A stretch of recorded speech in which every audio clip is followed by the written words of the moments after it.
Stop loss clusters for EJ, and I'm going to cover UJ as well because these are the signals that we had. And one above is 142.51, one below is 141.15. If we take off these guys here, we can see what's going on with the ratio. So they did sell it, which kind of makes sense because it's quite a heavy candle. Whether or not they continue to sell it, we don't know for sure. It's possible this monthly pivot might get breached at 141.43. We're not far away. We're less than 20 pips before breaking monthly pivot, and we might continue to slide. Remember, we want monthly pivot to hold for a bullish bias. Okay, big change around on risk in a very little time. So let's look at the recent candles if I can. So yeah. Let's go EJ. EJ's big reversal, so it's very, very tricky.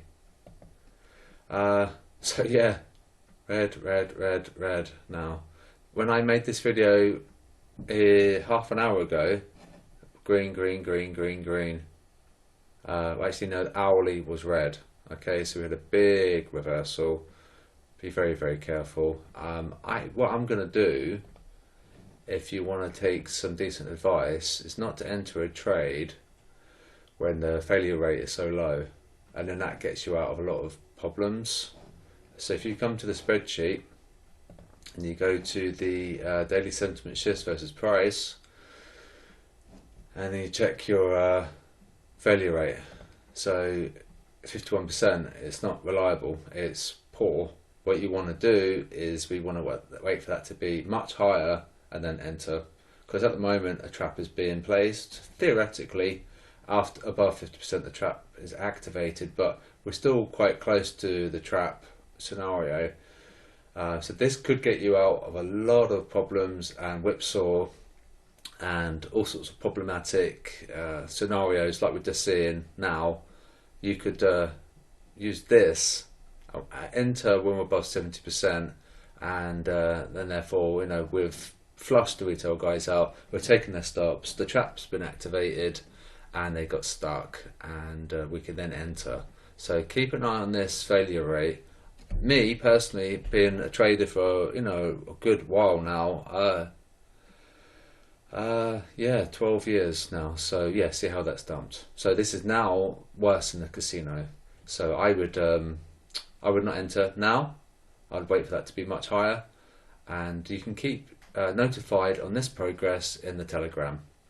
There's a separate Telegram channel that updates this in real time, and what you want to do is wait for that to get much better, because it's not good at all right now. So USD, they're getting paid on their dollar and they're getting paid in their euro, so that's got a low score, 2 out of 6, 2 out of 7. So yeah, be careful, and we'll cover UJ now, but you've got the stop loss clusters for, wow. Remember, we got that German deficit news that Marco kindly shared in the discussion group. The strongest country in the Eurozone is encountering a trade deficit. Fundamentally, Euro is weak, okay? That data was poor, and really fundamentally this could puke, regardless of the sentiment. So let's look at UJ. We could just potentially have just a negative day on the signals, but it's fine, we're up a lot. So we're looking a lot better on UJ than EJ. And green, red, but that might flip. Green. Actually, we're going green on the minute as well. So yeah, maybe UJ signal will be better. And see, we're pumping now. And this should be performing quite well, going by the yields that I told you guys in the bulletin. And if the 10-year spikes, it should bring this higher, and it did spike. So there's UJ candles. Let's look at UJ stop loss clusters. Oh, if this wicks now, pretty horrendous. And remember what I was saying about the failure rate as well. You do want to use capital preservation. Don't enter blindly. Wait for the right conditions to enter. One below is 136.05. One above is 137, and the reason for that is should be quite clear. We've got some supply, and it's pretty much dead on that high on the H4. So yeah, just to summarise, UJ looks better, and it's going to be helped by the yields. EJ looks quite pants because of that fundamental news that occurred, and you've got the gas issues as well. And we know we're coming up to winter in a few months. If there's still a problem about gas, it's going to be a huge problem for Europe because of that Russia-Ukraine thing, and fundamentally quite bearish for the euro. And so be careful. I am not going to enter now. It's ridiculous. You wouldn't want to enter now because it's worse than going to your local casino. You might just put your money on black and you have better odds than you do currently now. So keep an eye on this, and if you can't check the spreadsheet, you can just look at your Telegram channel and that will update. For me, I'm going to enter a 70%. I won't enter lower than 70% because I want the odds to be in my favour. We want, you know, to enter at the right time. Entering now, you might just go to the casino. So that's that. And so what you want to do is get colours to match.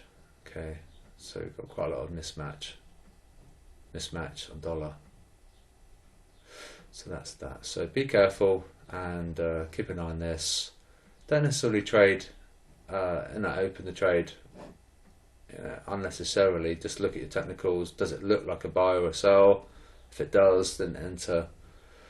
And sometimes the retail guys can get paid as well. So be careful, and we might have some horrendous wick on EJ. We don't really know for sure. Fundamentally, it's quite bearish, but you know the retail guys have shorted it. So there's your monthly pivot. So be careful at 141.46. We are below monthly pivot now. This could be quite spectacular on its fall.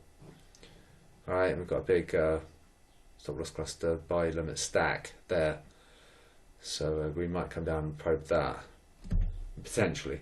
All right, so be careful. I'll speak to you guys later and trade safely.